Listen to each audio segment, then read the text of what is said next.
u'mavarach. Today is the first day of Chodesh Adar. Mishenichnas Adar marbim b'simcha. When Adar enters, we increase our simcha in simcha ela Torah. So Ishakach to everybody that is keeping up and is together with us on Daf Kuf Ches Amud Aleph. The Gemara had just told us that Rava would make sure to drink wine on Erev Pesach in order to draw out his appetite. And now the Gemara is going to tell us an opposite story. That we are on Kuf Ches Amud Aleph, 5 lines from the top of the page. The Gemara tells us the following story. Risheshus Hava Yasa B'Tanisa Kol Mali Yomi de Pesach. Risheshus would sit fasting the entirety of Erev Pesach. And now the Gemara wants to understand why exactly did he fast? Did he make a tainus on Erev Pesach? Neima, let's say Kasava of Sheshis, some Mincha G'deletnan. That when the Mishnah says that you are not allowed to eat on Erev Pesach, so we had thus far proven that some Mincha is Mincha G'danetz by 3 p.m. But maybe Rav Sheshis held that the Mishnah meant Mincha G'dala by 12:30.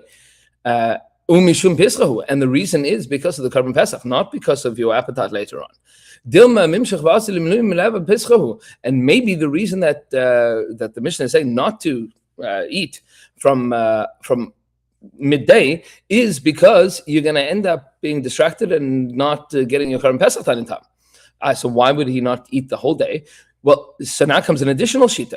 V'savala, and maybe Rav Sheshis also holds kihada amar Rav Oshia, like that which Rav Oshia says, and this is a shita that we have not yet seen in 107 blat of Maseches Pesachim. This comes up at the beginning of Pesachim, and this is why Rav Shechta has pointed out that in order to paskin halacha, you don't just need to know where the Gemara is, but you need to know all of the places in Shas that talk about this Gemara, because in 106, 107 blat, we haven't seen this shita that Rabbi Oshia says in the name of Ben Beseira. What is the shita? The Amar of Rabbi Oshia, Amar Rabbi Oshia, what did he say? What did Rabbi Oshia say? Machshir hoya Ben Beseira Pesach sheshachtu shachris ba'arba asal lishmai. The Ben Beseira is of the opinion, Ben Beseira is of the Tanaim, held that if you shechted your Karban Pesach on Erev Pesach in the morning, that it is a good Karban Pesach. It's good. You don't have to wait until the afternoon. That the chiv of Karban Pesach already begins in the morning. In the morning time is already Karban Pesach time. All of the discussions of lost Karbanos and found Karbanos and what time to do, we have not seen the shita yet in Maseches Pesachim. The whole day is good for Karban Pesach. So Rav Sheshis holds that that it's Mincha G'dola because of Pesach, and he holds, like the shita of Rav Oshia explaining Ben Beseira, that the whole day is Karban Pesach time. V'savar ben Arbaim, the Savar ben Arbaim, because how did Ben Beseira learn? He learned up the pasuk that you should offer the Karban Pesach ben Arbaim. What does ben Arbaim mean? Ben erev de esmal erev de idna amri. That it means from ben erev de esmal erev de idna, that from yesterday's erev, meaning from the night of the 13th until the night of the 14th, bein harabayim, it has to be offered in the morning, meaning beginning from the midway point between the evenings. So from last night to tonight, so the middle point would be from the morning, and that's how Ben Beseira learns. So maybe Rav Sheshis holds like all of these shittas. It's a lot of shittas that you have to hold in order to get to this svara, to explain it like this. Says the Gemara, no. Amri, let's say completely different. Like, maybe not at all. Shani Rav Sheshis was being machmer. Why? He's different. The Eastern is Hava, because he was a sensitive person. The eat time b'tzafra midi, because if he had a little bit to eat in the morning, le'ursa loy have mahani mechla, he wouldn't be able to enjoy the food that evening. Meaning, he had a small diet. And he knew that if he ate in the morning, he wouldn't be able to enjoy the matzah with any level of enjoyment and gusto in the evening. So he didn't eat at all. Meaning that this is a chumrah that he took upon himself. It wasn't his shita. It wasn't based on this whole collection of unique shitas. within the Tanaim and the Amoraim in order to get to this. But no, it's simply a personal chumrah, which is also why it's important to not learn halachas from the personal chumras of Gedolim. If a Gadol does something, it might be because that's shaykh to them, not because they hold like that la halacha. So it's important to ask those questions. Okay, and then the Gemara continues with the next clause, the next phrase in the Mishnah, which is, we said you're not allowed to eat samach mincha. We explained mincha means mincha gedola. And the reason for that, it seems to be according to everybody unanimously, is because you want to make sure that you can eat the matzah with an appetite. And then the Mishnah says, even an ani in the Jewish people should not eat until he has done haseba. So what exactly is haseba? This is the conversation that the Gemara is about to have. Itmar, we have a bryce, was said by the Amoraim. Matzah tzarech haseba, mara ein tzarech haseba. Matzah requires haseba and mara does not require haseba. I'm intentionally not translating the word haseba yet. But haseba, which we normatively refer to as leading. And we're going to discuss that now. Says the Gemara, yain, with regards to wine, does wine need haseba? Itmar mishmei Rav Nachman, and they said in the name of Rav Nachman, Sarach haseba, that it does need haseba. V'itmar mishmei Rav Nachman, and they also said in the name of Rav Nachman, ein sarach haseba, that one does not require haseba. V'loi pligi, and it's not really an argument because there's 4 cups. Ha betarti kasa kamai, v'hai betarti kasa basrai. This one is said about the first 2 cups, and this one is said about the second 2 cups. Well, which one is said about the first 2 cups and which one is said about the second 2 cups? That is a machlokes. Some explain one way and some explain another way. So there are those that explain trei kase kamai ba haseba. The first 2 cups do require haseba, because what is haseba? Haseba is indicating freedom. It's the way of eating like royalty. Because this is the beginning of freedom. You sit at the Seder, and the first 2 cups, you start off by celebrating your freedom. Trei kasa basrai, but the second 2 cups, loy ba haseba, they don't require haseba. Why? Because it's already past tense. Meaning, one relives the story of the Exodus from Egypt until the end of the second cup, until Magid. Now you're free. Now you're free. No problem. Good to go. The Tosfos asked the question, hold on a second. Well, if that's true, then matzah we eat after the second cup. How come matzah would need haseba? And there the Tosfos might have a hava. He says, I don't understand. Shikvar amr gul lifnei asuda va'afal gav the matzah tzarech haseba v'loy amr mai hava hava. Why is it that with matzah we would not say it's already happened? You don't need to recline. Says the Tosfos, shani matzah shehi ikar suda yosem, because the matzah is the meal. Matzah is the meal that celebrates the freedom. It's true that we have already expressed that freedom, but now you are eating the meal of freedom, so that requires haseba. And then he discusses further. So matzah for sure needs haseba. V'amri la lahagis, and there are those that explain Rav Nachman the other way around, that the first 2 cups do not require haseba, the second 2 do. How? On the contrary, the second 2 cups need haseba. Because now you are actually free. Now is when you can celebrate your freedom. But the first 2 cups do not require haseba, because we're still saying avadim hayinu. We're still saying we're slaves.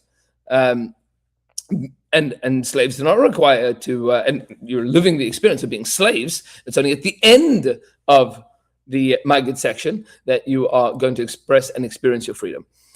So this is the machlokes in what Rav Nachman meant. Did he mean the first 2 cups or the second 2 cups? Says the Gemara, Hashta de idmar hachi v'idmar hachi. Since we have said this and we have said this, idi v'idi ba haseba, both this and this require haseba. And this becomes an interesting discussion.